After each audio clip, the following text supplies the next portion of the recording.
This episode is sponsored by Kasia Studio. So if you guys are looking for renovation company to do your house, to renovate your house, you guys can reach out to their at their website www.kasiastudio.sg.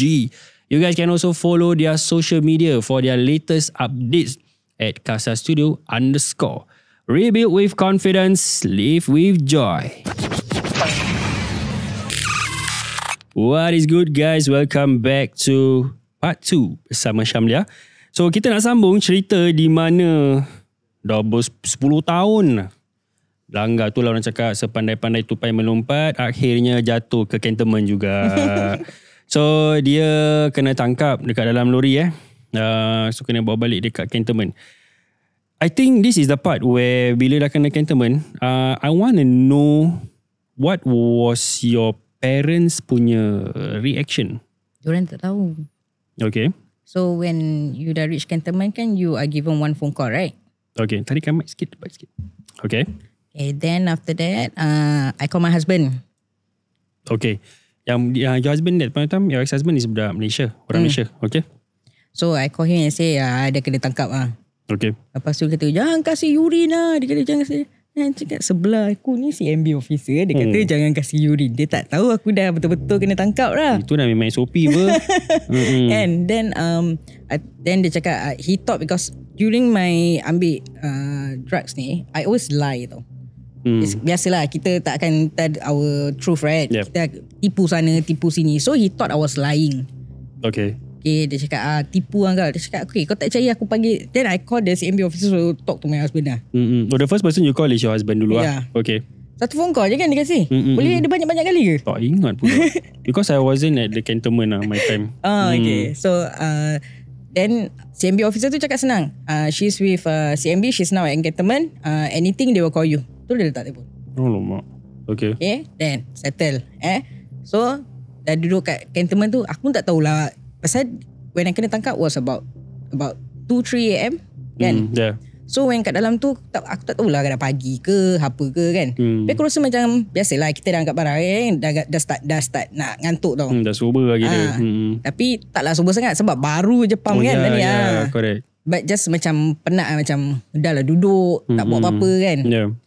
Then okay lah, macam just rest lah. Sekali lah satu perempuan ni masuk. Okay, dia tanya, dia memang macam kakak-kakak gangster lah kan. Melayu. Oh, Melayu kakak-kakak punya. Aku bukan, I'm not like them, right? So macam takut lah juga, dia ni masuk kenapa Sasat lah dia. Oh, it's really the masuk dengan muka dia lah. Macam gitu lah. So lepas tu dia tanya, dia tengok aku. Lepas tu dia cakap, kau kenapa? Dia kata. Lepas tu aku cakap, kenapa apa? Aku ni tak tahu tau nak cerita betul ke, jangan cerita betul-betul ke. Kata, kau angkat apa? Tak angkat lah.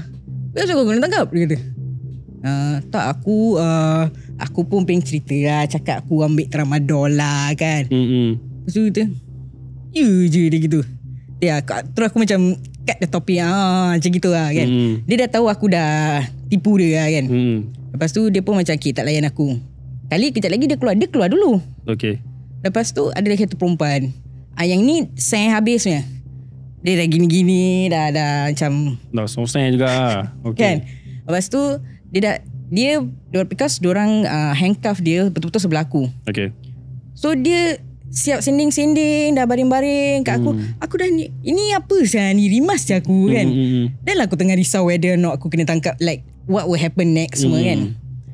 Kali diorang bawa masuk tempat lagi satu tempat. Okay. This tempat penuh tau perempuan. Okay. Ada mak orang, ada like banyak macam foreigner pun ada. Tengok. Then sel depan, and it's not a normal cell, it's like big tau. Okay. Sel depan ada satu orang ni, dia dah jerit-jerit tau. Okay. Dia macam matilah macam gitu. Dia jerit, aku yang takut. Dia cakap, then I was thinking, what's going to happen next, man? Like, what is the process? I don't know what's going on. So first time kan. Lepas tu sekali tiba-tiba dia panggil, they call my name, they say pergi kasih urine.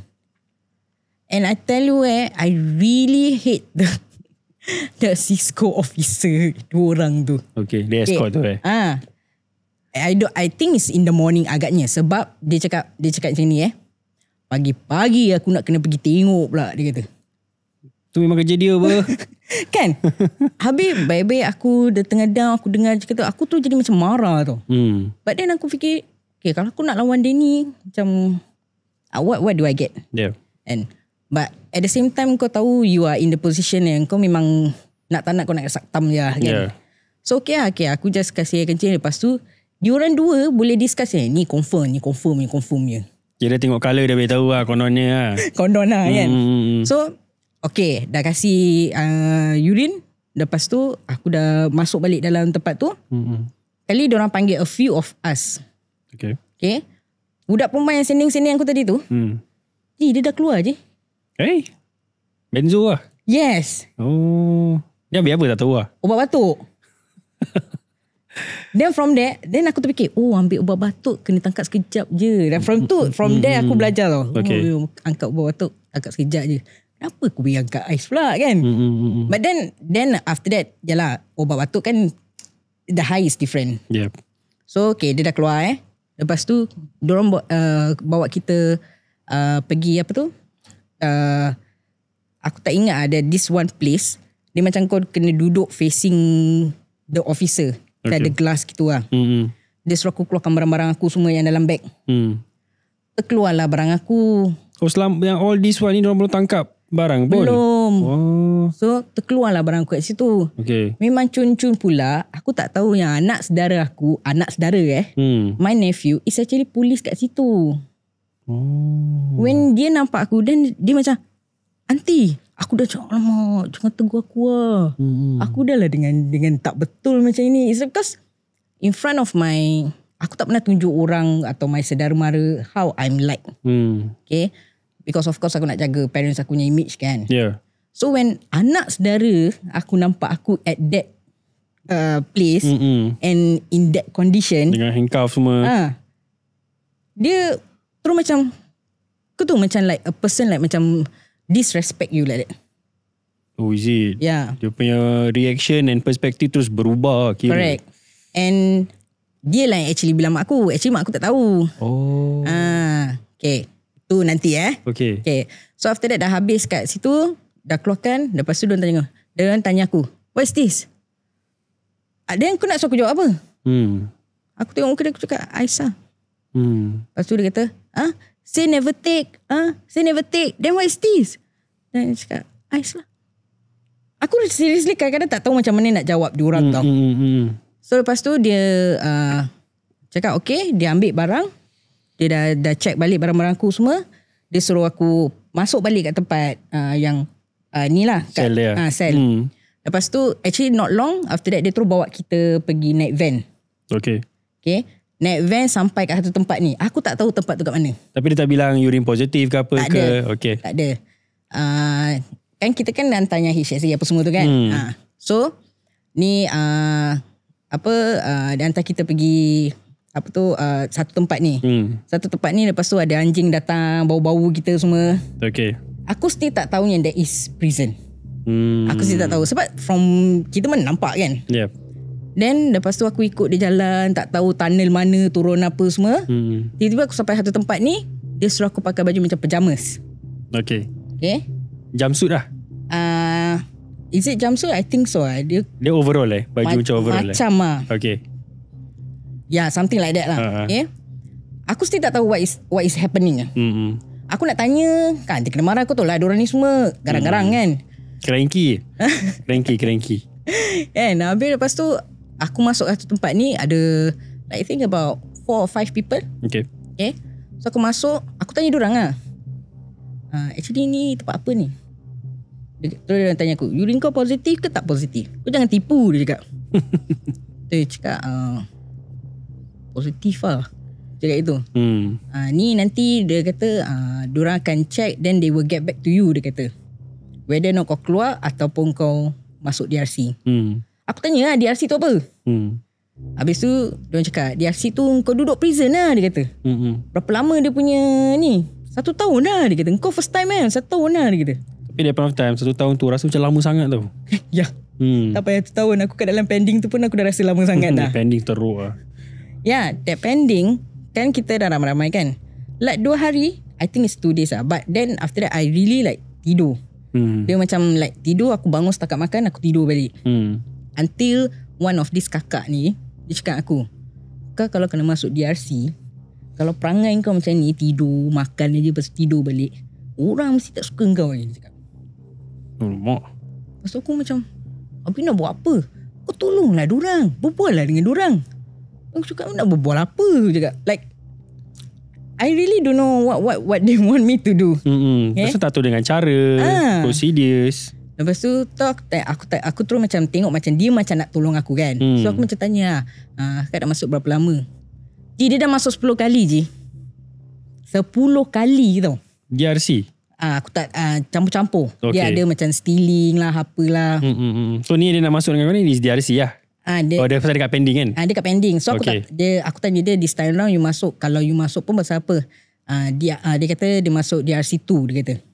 Okay. So maknanya all this while dia keluar masuk is LT punya ni lah.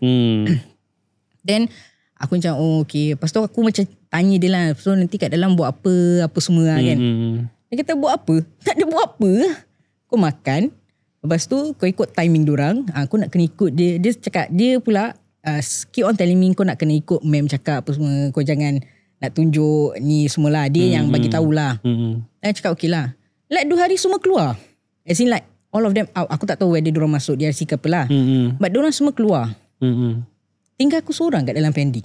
Seorang? Seorang. Okay. And it's a few days aku seorang And aku cakap dengan kau, aku dah rasa hidup aku macam sunyi sangat tau. Dulu masa aku tinggal dengan mak aku, memang kadang-kadang mak aku pergi kedai ke apa, aku seorang kan. Dia sunyi, tapi aku tahu that later on I will see my mom kan. Ini aku rasa macam hidup aku gelap tau. Lambat gila tau time dia tau kalau seorang. Yes.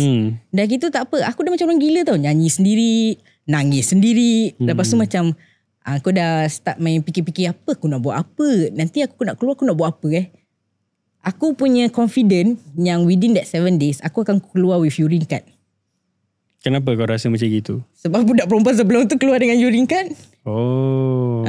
Kau dah macam banyak buat andaian lah. Mungkin tramadol boleh complicate ni semua kan. I see. So aku macam still don't get it that I will duduk dalam lah. It's still not a reality to me. So aku duduk dalam tu, aku dah nangis-nangis. Dah ada satu orang. Then masuk di satu kakak. Okay. Dia barang panas. Barang panas? Dia punya withdrawal rabak tau. Barang panas maksudnya dia ambil panas lah? Okay. Dia punya sakit tu kan, because aku tak pernah nampak tau. So bila aku tengok dia, aku macam macam gini rabak. And she is old, you know. I think at that point of time she's like 50 plus. Okay. Then dia in the middle of the night, nanti dia macam nak mandi. Dia macam, habis lepas tu dia macam keep on macam, aku tak tahu, dia macam tak boleh diam lah. Okay. Yang aku pula keep on macam tidur bangun kan. Sampailah mem panggil aku keluar. I mean after that 7 days mem panggil aku keluar. Tapi aku seorang Aku ikut, aku tak tahulah ikut diorang pergi mana, turun naik apa semua. Tiba-tiba sampai kat satu tempat ni, dia bagi aku baju. Baju putih seluar hitam. Aku tanya, tukar baju ni buat apa? Duduk dalam lah, dia kata. Makcik tu lah, makcik yang jaga what you call it ICC ke CCC lah, something like that. That tempat kan. Makcik tu cakap duduk dalam lah. Aku terus macam, cerita sedih aku dah keluar je. Mak saya seorang kat rumah, saya tak boleh duduk dalam. Selalu statement gini pakai dekat court. Tapi tak pergi court apa, DRC. Jadi aku macam dah tak tahu nak buat apa sih. Then it's a reality struck where aku terus feel macam, aku serius lah. 1 tahun aku nak duduk kat dalam ni. Tu time belum faham pasal program semua kan. Belum, aku tak tahu apa-apa. So then dia cakap lah, awak dah tak boleh buat apa-apa dah. Siapa suruh isap dadah? Makcik ni cakap aku, but in a nice way lah. So aku macam, okay aku diam. Then when I'm waiting for time diorang nak bawa masuk, bila aku masuk, then kan macam pagar sana, pagar sini kan. The off time is dekat CWP lama atau yang dah baru? A4 is it? A4. Okay. According to them is diorang baru pindah. Then aku pun datang lah. So when aku dah sampai sana, diorang bagi aku box. So you go lah. Yes. Lepas tu siap ada roti. aku ni dah lapar tau. Aku tak tahu yang roti tu is actually for breakfast besok. Yeah. Aku pergi makan, kan dia suruh squat tengok tembok kan. Aku pun squat tengok tembok. Aku makan roti tu. Yang orang kat sebelah-sebelah aku ni semua tengok muka aku tau. Habis aku macam, aku dah lapar kan. Aku makan je lah kan. Aku makan lah, makan. Okay, lepas tu, bila nak masuk tu, ada satu mem ni. Dia tanya aku, kau pergi makan tu roti, habis besok breakfast kau nak makan apa? Aku pergi jawab, kat sini tak ada vending machine ke? Aku like, I don't know how it works wah. Kan aku really don't know. Then aku cakap saya tak tahu yang ni untuk breakfast besok. Lepas tu dia kata, kau tak pernah masuk dalam ke? Dia kata. Dia cakap tak pernah ma'am, saya first time ni. Muka tak macam first time je dia kata. Oh, judgemental. Aku terus macam, muka aku jahat sangat ke kan? Lepas tu dia cakap, habis sekarang macam mana? Tu aku cakap, saya tak tahu, suka tim memang nak kasih. Alhamdulillah tak nak kasih, dan besok tak payah sarapan dah. Dia cakap, senang je kau jawab dia gitu. Dia macam bising-bising. And I didn't know, dia kira mem yang paling garang tau. Oh, is it? Yeah. Okay. I didn't know. I sebab baru kan, baru sampai. So, bila diorang dah dengar kecoh-kecoh tu, when I go up to the cell, diorang tanya, kau gaduh dengan siapa tadi? Dia cakap, mem, ada satu mem ni lah.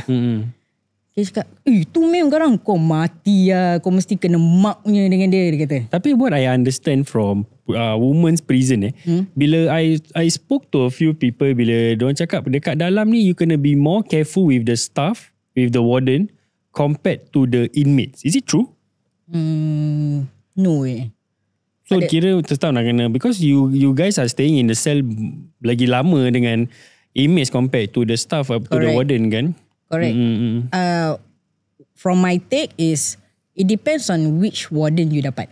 I see. Okay. Certain warden memang boleh, is really there to help you. Understand. Certain warden memang macam kena je lah condemn je lah kerja. Kerja condemn, tak pun macam tak nak layan kau. That's the yang kesian part lah. Tapi dekat dalam DRC ni kan, how many months it took for you to adapt to the situation? Pasal first timer kan. And what was your age bila kau masuk dalam DRC ni? 30 ke 32? 2018. Okay, so dah in your 30s lah kira. 30s, berapa bulan tu kau boleh adapt dekat dalam DRC? Lama juga sih. Lama tu berapa lama? About 2 months plus. Lama juga. Lama. Sebab when I go inside the cell, aku seriously tak faham apa yang diorang buat. Like, I can't, okay, if you hear from my story, aku memang jenis suka kerja tau. I need to do something. Like, I need an activity. Habis kau dah lock aku dalam satu bilik. Lepas aku tengok tembok je. Aku macam mati kutu tau. But apa kau punya barang pastime dalam sel kau? Aku baca buku. Aku baca buku. Laju gila. Korang tak main tayam kat dalam? Tak ada. Kita tak macam korang. Ada macam pen apa semua. Kita nak dapat pen pun, it's only when you want to write letter. Itu pun, kalau let's say kau ada cellmate yang tulis surat memang berjela-jela. Memang time kau nak tulis surat kan, memang time's up lah. Korang nak kena be more kreatif lah. Belajarlah buat tayam pastime. Setahun tak rasa. Tak lah.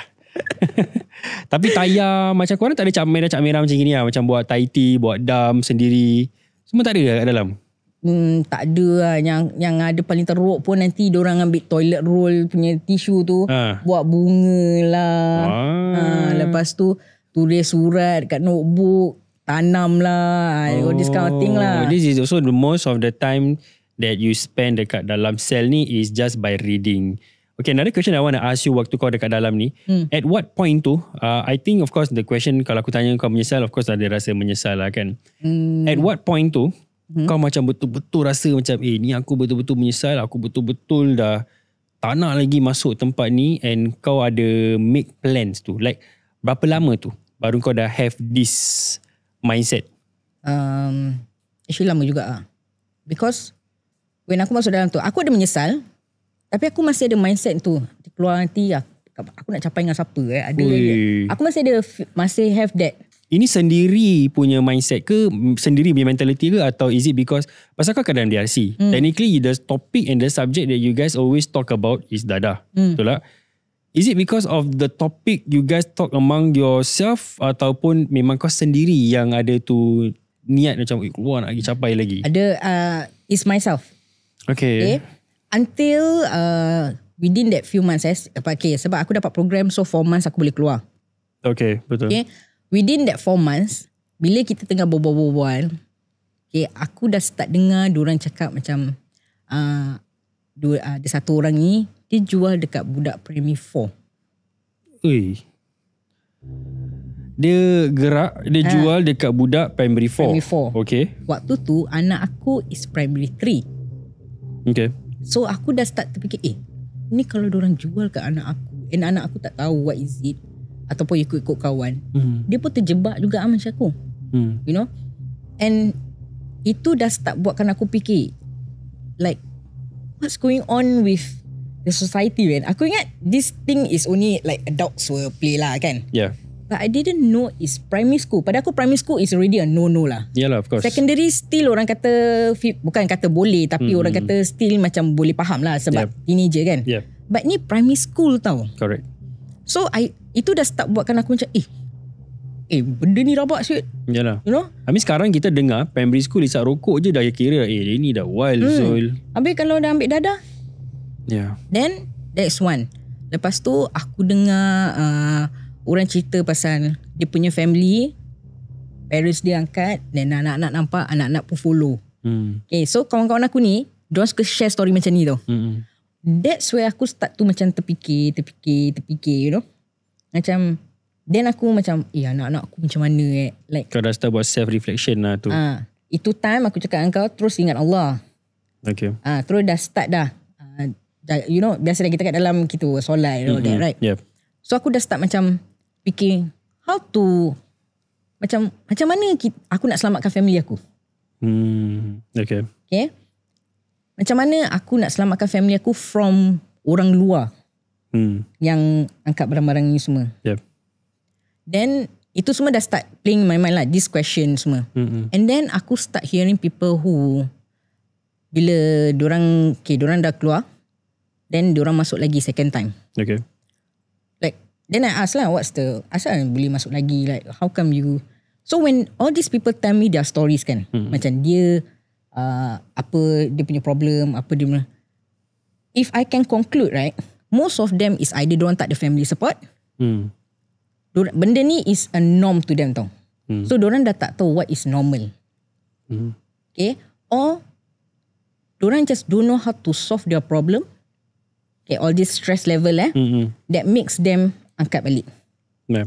So when I hear all this, right, aku macam terfikir, then macam mana diorang nak change? Yep. And then lagi aku nampak when aku dah start pergi yard semua kan, then aku nampak ada satu makcik ni, dia diabetic tau. Okay. So kaki dia dah tak ada, and she's still inside the RC. And then there's another makcik, also dah tua juga, dia dah tak boleh mandi sendiri. The inmates need to help her. Then aku terus macam terfikir, sampai bila aku nak keluar masuk macam ni? What's the oldest inmate you nampak kat dalam? I think about 70 plus. Tua. Dia jalan pun bongkok-bongkok tau. Then still take drugs. Okay. That's why aku macam terfikir sampai bila aku nak hidup macam ni? Sampai anak aku dah tua, anak aku dah besar ke? Like, how long I'm going to waste my time? Sebab aku feel that masuk dalam ni, DRC ni, aku really waste time sih. Yep. Like outside aku boleh buat duit, dan kat dalam aku buat apa? Yep. You know? And then I cannot do anything. If I hear any problems, aku tak boleh solve aku punya family problem ke apa kan? So I just feel like my hands is tight. Yep. And then that's another thing yang buatkan aku tak suka is aku masa daripada kecil sampai besar is being controlled by my parents. Yeah. So bila aku membesar tu, aku memang tak suka dikontrol tau. Bila kau masuk prison, you are totally being controlled. Yeah, of course. And lepas tu mana yang diorang suruh kau strip, apa ni semua, you know. It's like too control. Aku tak boleh macam, I really cannot. Aku just feel macam this is going to be my first and the last lah. Aku tak nak masuk lagi. Okay, bila kau dah kena, you already have that mindset. I believe that is your midway of the sentence kan. What was the first steps yang kau ambil? Maksudnya macam, okay, for myself the first step yang aku buat is I start to write goals lah. Okay, memang it starts from a dream aja lah. Contohnya cita-cita. Tapi tu bila kau dah start to sedar ni semua kan, what was the first steps that you took actually dekat dalam prison tu? It's actually the way aku berbual. Okay. Because when diorang macam cakap gini, macam cerita pasal problem diorang macam gini, problem diorang macam gitu kan. Aku macam suka nak dengar. I'm being the listening ears. At the same time, aku bukan nak advice, tapi aku macam kasih saja, maybe you can do this or maybe you can do, you know. Then aku tengok that macam I macam suka lah tu macam like advice macam I'm not saying that I'm good, but learning from what I've went through and also learning from other people punya story, kita take dorang punya experience as a learning point lah. Then I just feel like macam dorang ni macam tak ada tempat atau tak ada orang yang boleh faham dorang tau. Betul. Okay, sebab kalau orang yang tak pernah ambil drugs, okay, or never go through what they go through, it's easy for you to macam advise, oh maybe you should do this, maybe you should that, but dorang tak tahu the struggle. The level of understanding is different. Correct. So aku macam itu dah start aku berbual kan. Then I talk to my counsellor. Kita kan ada satu counsellor kan that we will talk. And then aku suka macam bagi tahu dia macam mana, how should I advise this, how to advise this. Then dia selalu cakap aku, what do you think is the right. Dia pula aku punya counsellor, she's very good. Dia tak suka kasih aku jawapan, tapi dia suka kasih aku soalan yang membuatkan aku berfikir.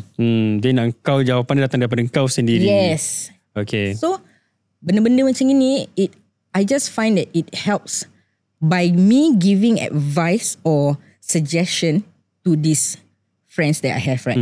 It actually helps me. I see, understand. Sebab aku will tend to look things in a different way. Kalau tidak dulu kerja kan nak solve problem ada benda yang paling senang. But now I look at it at the masa jangka panjang lah. Correct. So how I'm gonna settle from nanti daripada cerita dia aku dah tahu kalau aku jalan macam ni nanti jadi macam kawan aku yang ni. So kalau aku jalan macam ni jadi kawan aku macam ni, you know. Correct. So that's where you avoid all this and try your best to go on the right path. I see. And also moving forward to comes to the day bila kau dah keluar daripada DRC ni kan. How was life lepas kau dah keluar DRC? Since kau dah gather all this mentality yang daripada first kau cakap kau nak keluar, kau nak ambil, tukar kepada okay, this is your first and the last. Pasal aku keluar 4 months tu, because I need to stay in the camp. Okay. So mindset memang dah start nak ubah kan. So I was thinking okay, tak mau join dorang ni semua kan. Aku keluar sama-sama hari dengan member aku yang bawa truck tu lah. Tangkis lah tu. Yalah, keluar sama dengan dia. Keluar Lloyd List lah tu. Yes. Alamak, dia dah kurus lah tu. Dia memang kurus. Kan? Lepas aku tu judgemental lah. Body ni gendut. Sorry. Dia memang dah gendut. So masa keluar nampak dia, Mungkin ni aku tak tahulah Aku punya mindset maybe mungkin aku punya mindset dah berubah, tapi aku punya action not there yet. Understand. Masih tengah trying lah kan? Masih tengah trying. Pula sekali my ex-husband, the first day keluar, dia dah nampak kan budak truck tu kan. Lagilah dia buat kecoh kat situ. Okay. So instead of aku nak jadi low-key dekat Lloyd List tu, dah jadi macam kecoh lah. Mem semua dah kenal aku siapa. Sampai aku punya IO cakap aku, macam ni kau boleh tahan dengan ex-husband dengan laki kau ni for 5 years. Aku 5 minit berbual kat telefon dengan dia pun aku tak tahan. Is he aggressive? Cara dia berbual, he always feel like he's the right one. Understand. Okay. So dah kecoh kat situ. So aku ni at the same time, aku ni tengah lawan dengan diri aku tau. Okay. But aku macam rasa macam aku tengah ada problem ni. Aku rasa macam busy tau. Macam otak ni macam apa aku nak buat sih dengan hidup aku. You know. Then I want him to stop. Like trust me that I want to change. But he pula keep on macam dia kau tak akan berubah. Dia dah ungkit-ungkit yes. It's normal lah for that kan.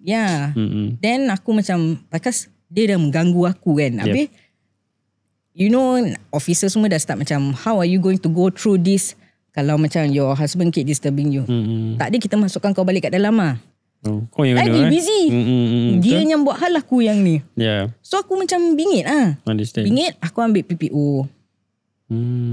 Okay, aku ambil PPO. Silap aku, dia ada evidence on aku. Okay. Yang aku, yelah bila kau dah ambil drugs apa, kau pergi rembat laki kau apa semua kan. So dia benda tu backfire. Dia ambil PPO against aku pula. Tapi this is before DRC ke after DRC? Masa aku baru keluar tu, yang 4 months tu. Oh, okay. Okay. So what I didn't know is that bila kau tengah dalam keluar, kau masih dalam sentence apa? Yeah, correct. Kau belum habis kan? You cannot have any charges. Okay. So aku tak tahu kan. So within that 1 month, aku dah keluar 4 months kan. Okay, within that 1 month, aku balik daripada kerja. Konon nak balik camp kan. Aku kena handcuff balik je. Masuk balik dalam prison. Recall? Yes. Because of that PPO backfire? Yes. Because I have a charge against me. Oh, for what? Assault? Yeah. Oh, tu kau punya first ujian lah kira yang kau kena tempuh. Yes. Aku cakap dengan kau aku tu macam fikir, nak buat baik kena macam ni. You know? But aku dah tak boleh buat apa apa. So, aku masuk balik dalam prison. Aku jumpa the same ma'am yang aku gaduh yang first day tu. I saw her. Dia yang ambil aku. Asal kau datang balik? Dia kata. Kau langgar lagi ya? Cakap, tak lah. Habis asal? Laki aku buat PPO lah. Dia dah kikik-kikik ketahukan aku. Dia kata, jarang aku dengar laki ambil PPO against perempuan. Dia kata. Aku first time tadi bila kau bilang aku tu, aku cakap, first time ni. Then, aku pun, habis tu dia cakap aku, dah tak apa lah, dah nasib kau lah. Dia gitu. But this time lah, dia dengan aku dah start okay lah. Yeah. But how long kena recall tu? For the remaining sentence lah? Yeah. Actually, kalau boleh aku nak lah duduk 2 bulan je lah pas keluar ke apa kan. Tak dapat sih. Like, they don't tell you even when you're going out. Tapi barat kau dah tahulah kau punya... Aku dah tahu aku punya game apa date lah. Yeah. Which is, if I'm not wrong, somewhere in March. So, aku masuk tu kan baru keluar 1 month kan. Lepas tu aku dah masuk balik kan. Yeah. Kau bayangkan from that date September tak salah aku. Sampai nak pergi March berapa lama? Lama. Lama tau. Lama. So, aku memang dalam bilik tu, aku dah fikir... Pasal kau bukan recall pasal kau langgar balik tau. Yes. Kau recall for macam a thing that is really uncalled for. Habis macam rasa wasted tau. Yes. Kan? Ada juga dalam kepala otak yang cakap, kalau aku tahu aku langgar. Kan? Correct. Okay, so this is the part aku nak kena move forward sikit kan. Aku nak tanya kau, how long have you been clean so far? Dah berapa lama dekat luar ni? Since 2019 until now. So dah about 6 years lah. Okay. Boleh tak aku tanya dalam 6 years ni, walaupun yes kau masuk dasi sekali aja kan, which is to me is very impressive. Because like you always hear this, ada sekali, ada 2 kali. Correct. Ada DRC 1, ada LT 1. You know, the people always say this kind of things lah. But of course, I know that there are struggles. Tu common bila baru keluar. Dalam 6 tahun ni memang kita tak boleh lari from problems. Okay. Aku selalu nasihat ni lah pada kawan-kawan aku yang my close friends yang masih lagi involved in this, right? The problem will come when you cannot solve the problem. Pasal kalau masalah ni tak boleh elak tau. Tapi untuk engkau Syamlia, what is kau punya coping mechanism bila engkau berdepan dengan masalah ni? Yeah. Kalau dulu coping mechanism aku turun kat barang kan. Okay. So I have to change my mindset. When aku face problems kan, number 1 aku cakap kau akan duduk tepi laut dulu. Oh, tepi laut? Yes, aku akan duduk tepi laut and really ni betul-betul think through tau. So dalam otak aku is like a mind map. Okay, so what's the problem? So what are the ways aku boleh solve this? Okay, jalan mana yang aku nak pilih? Okay. Then after that, what is the consequences for each solution yang aku pilih? Then aku dah ada ini. After that, I actually talk to my mum. Okay. So aku memang anak mak lah. Memang apa-apa semua bilang mak lah kan. Yeah. So I will tell my mum what is my problem, and then I will tell her how I'm going to solve it, and then she will advise me. Sometimes she will tell me what is sebab dia orang tua. Yeah. So diorang makan garam lebih daripada kita tau. Betul. So diorang yang akan foresee macam but nanti jadi macam ni tau. Kamu boleh settle ke macam you know. So either I talk to her, or if not, I actually talk to my first daughter. I see. Because she's quite matured enough to understand what's going on, right? Yes. And does it really help you with your recovery journey ni? It does. Actually, she's my support pillar lah. I see. Okay. So, boleh tak aku tanya juga bila support group ni, Does support group, especially macam you, part of Hufi Bersatu, and do you feel that is it really important for someone to be in a support group? Since macam now you have a support pillar kan, okay, you have someone who you can rely, you have an outlet, ada family members, ada mak. Tak semua orang ada. Correct. Kan? Sometimes ada pun mak pun dah tak ada halau, dah tak nak kena mengena, dah cerai and everything. Do you think that support group is very important? Yes. Actually very important. Okay. Sebab dah not everything kau boleh berbual dengan family members. Not every problem kau boleh betul-betul, especially macam aku punya outlet is my mom or my daughter, right? Yeah. But there are certain things aku tak boleh bilang dorang. Betul. Aku tak boleh share. Yeah, correct. Right. Then nak tak nak, these are the friends atau these are the support group yang kadang-kadang aku just lay out my problems with them. These are aku punya safe space. Yeah, the safe space lah. Betul. And also pada aku Hufi, diorang ada different activity. Yep. So kadang-kadang kita ni tak boleh terlalu macam tak ada benda nak buat sangat tau. Yeah. Nak kena busy tau. Correct. Nak kena distract. You need to have a Yes. good distraction lah. Tapi macam mana tu kau boleh featured in articles, how did you get this kind of opportunities? Okay, so from me I start off with Sana. Okay. Okay, so from Sana, yang kaunselor yang aku cakap dengan kau tu, she realised that aku have that Potential. So dia gave my name as a peer leader to another Sana member, si Rizal ni lah. Okay, so dia yang selalu give me the opportunities to, sebab aku suka bring awareness, I see. especially to mothers yang kalau anak diorang take drugs. Kita kadang mothers kita tak tahu tau yang anak kita ambil drug. Yep.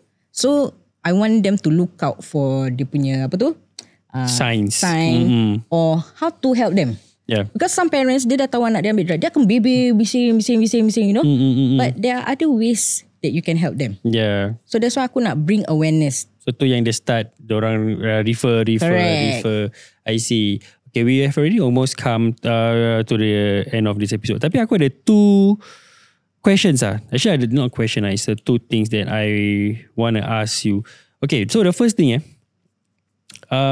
what are your advice? Since kita, biasa kau cakap tadi, kita biasa dengar stories daripada broken family, but coming from you, kau datang from a strict parents until you became a parent. So what are your advice to parents out there? Okay, my advice bukanlah kata aku bagus tapi ini saja suggestion je lah. Kita kalau with our children, right, kita mesti nak kena check in with them on their feelings, diorang punya, especially now mental health, and how are they doing in life, and how diorang punya social life. These are the which dulu parents dulu tak akan tanya ni semua. Yeah, betul. So and you have to understand that you cannot be so strict dengan anak-anak you. Now is not the zaman tu. You boleh strict tapi you nak kena tahu balance lah bila nak hulu, bila nak tarik, and doesn't mean that anak you baik depan mata you.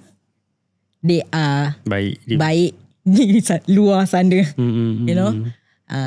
That's another thing lah. And some parents diorang punya fikir aku dah bagi semua kat anak aku. I give them everything, nak apa semua dapat. Tapi jahat juga. Sebab kita nak kena, orang kata, muhasabah diri lah. Reflect ourselves why our children is still like that. Could it be that kita bagi semua, kita bagi barang, tapi kita tak check on them. Yep, understand. I mean like materialistically memang semuanya ada, tapi being there, being present, spending the time tu, mungkin tu yang kurang. That's why diorang cari tempat lain untuk have this feeling.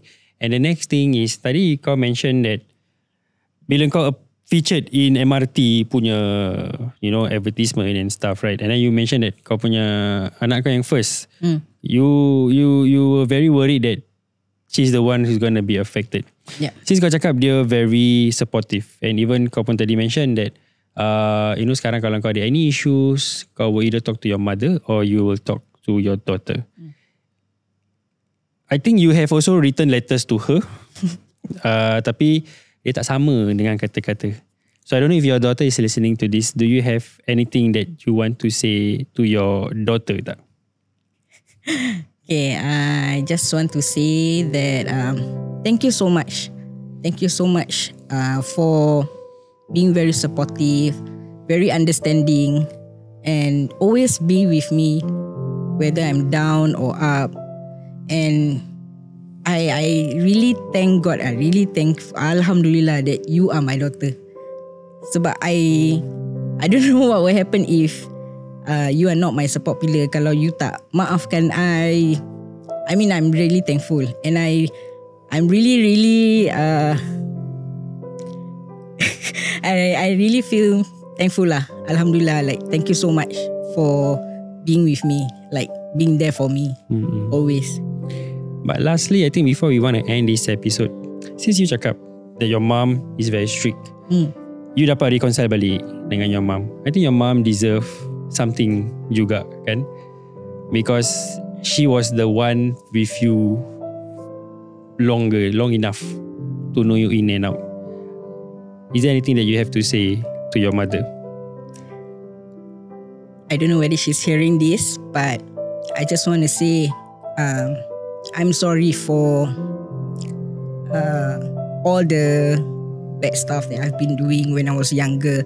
I didn't understand you back then, but I am very thankful. I am very thankful, and I understand why you did what you did. I just want to say I love you, and thank you for being my mother lah. Dia akan cakap, kamu jangan buat lagi.